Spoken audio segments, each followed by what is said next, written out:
Di balik kilau peradaban manusia tersembunyi kisah-kisah kelam tentang kota-kota yang pernah berjaya, namun kini tinggal puing. 5 nama terukir dalam sejarah bukan karena kejayaannya, melainkan karena kehancurannya yang spektakuler. Kota-kota ini, yang konon dikutuk oleh Sang Pencipta, menjadi pengingat abadi akan batas antara kehendak manusia dan murka ilahi. Dari debu dan abu, kisah mereka berbisik, memperingatkan generasi mendatang tentang harga yang harus dibayar atas pembangkangan dan dosa. Mari kita telusuri jejak kota terkutuk ini, yang nasibnya telah diputuskan oleh tangan Tuhan sendiri. 1. Pompei. Pompei adalah sebuah kota kuno yang terletak di wilayah Campania, Italia. Kota ini memiliki sejarah panjang yang dimulai jauh sebelum kehancurannya secara tragis pada tahun 79 Masehi. Pompei telah berdiri sejak abad ke-7 sebelum Masehi oleh suku Ossi. Awalnya, Pompei merupakan sebuah pemukiman kecil yang kemudian berkembang menjadi kota pelabuhan penting di wilayah Napoli. Pompei pun berkembang menjadi kota yang besar pada masanya. Kota ini juga dikenal yang jauh lebih subur daripada tempat lain, karena Pompei terletak di kaki Gunung Vesuvius, sebuah gunung berapi purba yang merupakan satu-satunya gunung berapi aktif di Eropa. Para petani di kota ini banyak yang menanam anggur dan zaitun. Kesuburan tanah ini merupakan salah satu faktor utama yang mendorong pertumbuhan dan kemakmuran Pompei selama berabad-abad. Meskipun Gunung Vesuvius telah lama menjadi bagian dari lanskap kota Pompei, penduduk kota tampaknya tidak menyadari bahaya yang kelak akan ditimbulkannya. Gunung Vesuvius diketahui telah tidak aktif selama berabad-abad, dan pengetahuan vulkanologi pada masa itu masih sangat terbatas. Kota Pompei merupakan bagian dari wilayah kekuasaan Romawi kuno. Banyak dari masyarakatnya merupakan keturunan Romawi, dan di seluruh wilayah Kekaisaran Romawi kuno, praktik prostitusi memang dilegalkan. Namun Pompei menawarkan sesuatu yang lebih. Diperkirakan ada 35 rumah bordil yang tersebar di kota ini. Di Pompei ada beberapa lupanar, dengan yang paling terkenal disebut Lupanar Grande, yang merupakan satu-satunya rumah bordil besar yang ditemukan di sana. Kata lupanare sendiri berasal dari kata Latin lupa, yang berarti serigala betina, istilah yang juga digunakan untuk para pelacur pada zaman itu. Di dalam Lupanar Grande, ditemukan kamar-kamar kecil dengan lukisan erotis di dinding, yang kemungkinan besar digunakan sebagai semacam menu untuk layanan yang ditawarkan di sana. Rumah bordil ini memiliki 2 lantai. Lantai pertama diperuntukkan bagi kelas bawah, sedangkan lantai kedua digunakan oleh pelanggan kelas atas. Jumlah yang tergolong banyak mengingat Pompei hanya seluas 12 km² dengan populasi sekitar 11.000 orang. Untuk menuju rumah bordil, jalanan di Pompei diberi petunjuk arah berupa pahatan falus alat kelamin laki-laki, sebuah tanda untuk membantu orang asing yang mungkin mabuk berat atau tidak bisa berbicara bahasa lokal. Praktik prostitusi biasanya dilakukan oleh para budak yang memasang tarif sangat murah. Bahkan tarif di Pompei jauh lebih murah daripada di wilayah Kekaisaran Romawi lainnya. Dengan membayar setara harga seperempat gelas anggur, setiap laki-laki yang datang ke Pompei sudah bisa memesan pelacur. Pada salah satu dinding aula, ditemukan tulisan yang artinya, "Jika Anda mencari pelukan manis di kota ini, semua gadis di sini tersedia." Hubungan seksual yang diwajarkan tidak hanya terjadi antara laki-laki dan perempuan saja. Penemuan grafiti menunjukkan bahwa homoseksual dan pemerkosaan anak juga menjadi hal yang biasa di Pompei.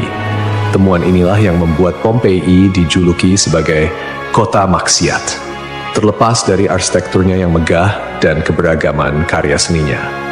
Akhirnya, setelah kegiatan maksiat di kota ini semakin parah dan menjadi pemandangan yang lumrah, pada tanggal 24 Agustus 79 Masehi, sekitar tengah hari, terjadilah letusan mahadahsyat dari Gunung Vesuvius. Gunung ini mengeluarkan kolom erupsi yang luas dan tinggi hingga mencapai ketinggian 33 km. Abu vulkanik dan batu apung mulai berjatuhan di Pompei dan di daerah sekitarnya.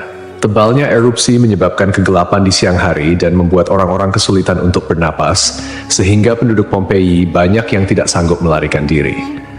Kemudian pada malam hari, letusan mencapai puncaknya.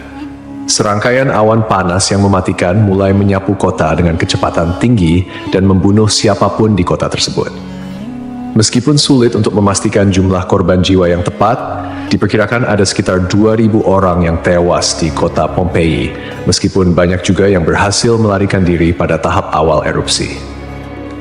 Namun, mereka yang tertinggal atau terlambat melarikan diri menghadapi nasib yang sangat mengerikan. Kota maksiat ini hancur lebur bersama 500 tahun. Setelah sekian lama, Pompei ditemukan kembali pada abad ke-14 dan penggalian yang dilakukan mengungkapkan banyak artefak serta mumi-mumi yang terkubur di bawah abu vulkanik. Pompei kini menjadi simbol peringatan akan bahaya dari keangkuhan dan dosa manusia.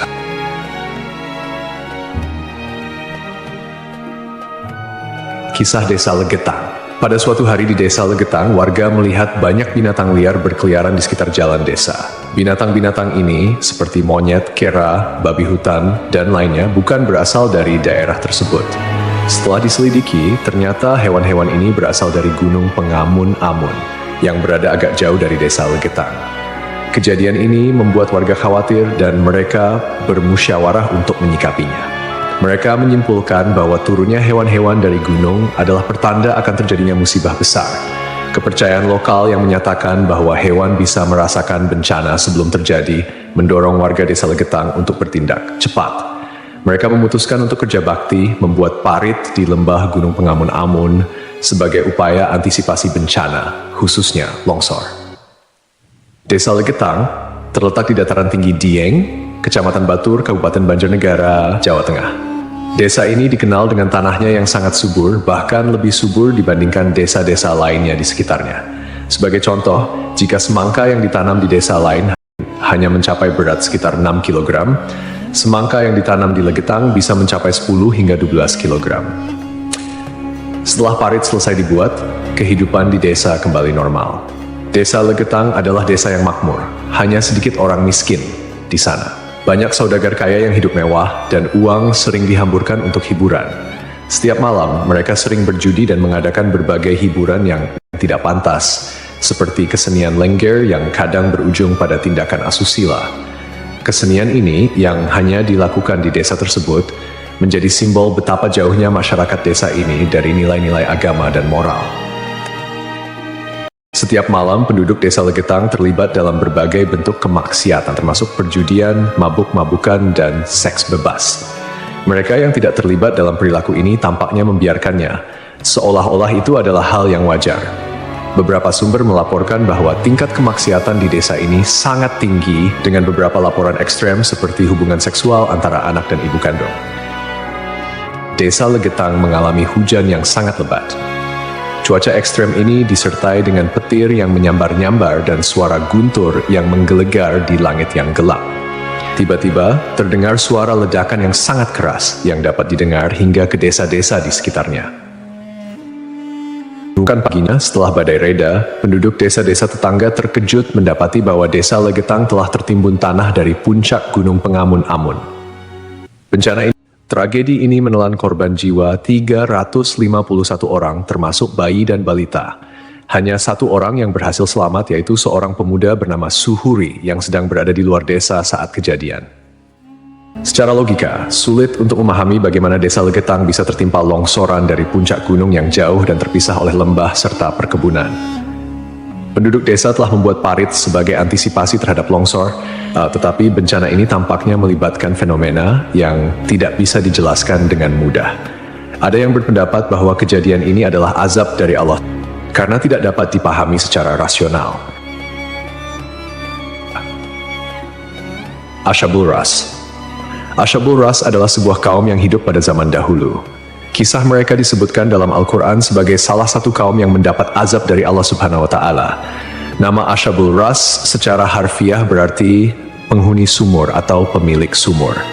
Mereka tinggal di sebuah wilayah yang kini diperkirakan berada di antara Yamamah dan Hadramaut di Jazirah Arab.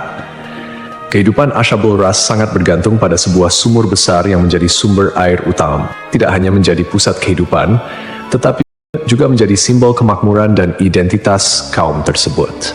Mereka membangun peradaban yang cukup maju di sekitar sumur ini dengan pertanian dan peternakan sebagai mata pencaharian utama. Namun, meskipun telah diberi nikmat berupa sumber air yang melimpah, Ashabul Ras justru menyalahgunakan anugerah tersebut. Mereka mengembangkan sistem kepercayaan yang menyimpang dan menyembah pohon cemara besar yang tumbuh di dekat sumur mereka. Pohon ini dianggap suci dan dijadikan objek penyembahan, menggantikan Allah Subhanahu wa Ta'ala sebagai Tuhan yang seharusnya disembah. Kemusyrikan Asyabul Ras tidak berhenti pada penyembahan pohon saja. Mereka juga mengembangkan praktik-praktik yang bertentangan dengan ajaran Tauhid, seperti membuat patung-patung yang merepresentasikan dewa-dewa mereka, kemudian melakukan ritual dan persembahan kepada pohon cemara, serta menolak ajaran-ajaran monoteisme yang dibawa oleh para nabi dan rasul. Allah Subhanahu wa Ta'ala dalam rahmatnya yang tak terbatas tidak langsung menghukum Asyabul Ras. Sebaliknya, Allah Subhanahu wa Ta'ala mengutus seorang nabi kepada mereka untuk membimbing dan mengingatkan mereka akan jalan yang benar. Nabi yang diutus ini, menurut beberapa riwayat, adalah Nabi Syuaib, meskipun ada juga yang berpendapat bahwa ia adalah nabi yang lain yang namanya tidak disebutkan dalam Al-Quran. Nabi yang diutus kepada Asyabul Ras berusaha dengan gigih untuk mengajak kaumnya kembali ke jalan yang lurus. Ia menyampaikan risalah Tauhid, mengajak mereka untuk hanya menyembah Allah Subhanahu wa Ta'ala dan meninggalkan penyembahan terhadap pohon dan berhala. Nabi ini mengingatkan mereka akan nikmat-nikmat Allah Subhanahu wa Ta'ala yang telah diberikan, termasuk sumur yang menjadi berkah dalam kehidupan mereka. Namun, meski telah diingatkan, mereka tetap keras kepala dalam kekufuran dan kemusyrikan, bahkan mulai mengancam dan memusuhi Nabi yang diutus kepada mereka. Penolakan ini berlangsung dalam waktu yang cukup lama, menunjukkan kesabaran Allah Subhanahu wa Ta'ala dalam memberi kesempatan kepada hamba-hambanya untuk bertaubat.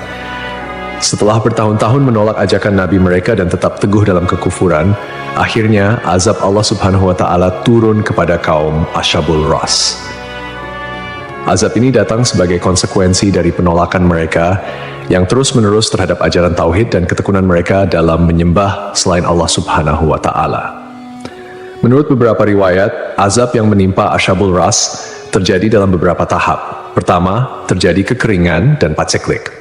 Allah Subhanahu wa Ta'ala mulai mengurangi curahan rahmatnya dengan menahan air hujan. Akhirnya, terjadi kekeringan berkepanjangan. Tanaman-tanaman mereka mengering dan ternak mereka mulai mati kelaparan. Ini merupakan peringatan awal bagi Asyabul Ras, namun mereka tetap tidak mengindahkannya. Kemudian terjadi pencemaran sumur. Sumur yang menjadi sumber kehidupan mereka tiba-tiba tercemar. Airnya berubah warna, berbau busuk, dan tidak layak dikonsumsi. Hal ini menyebabkan krisis air yang parah di kalangan Asyabul Ras. Lalu datanglah gempa bumi. Sebuah gempa dahsyat mengguncang wilayah tempat tinggal Asyabul Ras. Gempa ini menghancurkan bangunan-bangunan dan infrastruktur yang telah mereka bangun selama bertahun-tahun. Akhirnya, mereka pun binasa, meninggalkan kisah yang menjadi peringatan bagi generasi-generasi setelahnya tentang konsekuensi dari menolak petunjuk ilahi dan hidup dalam kemusyrikan.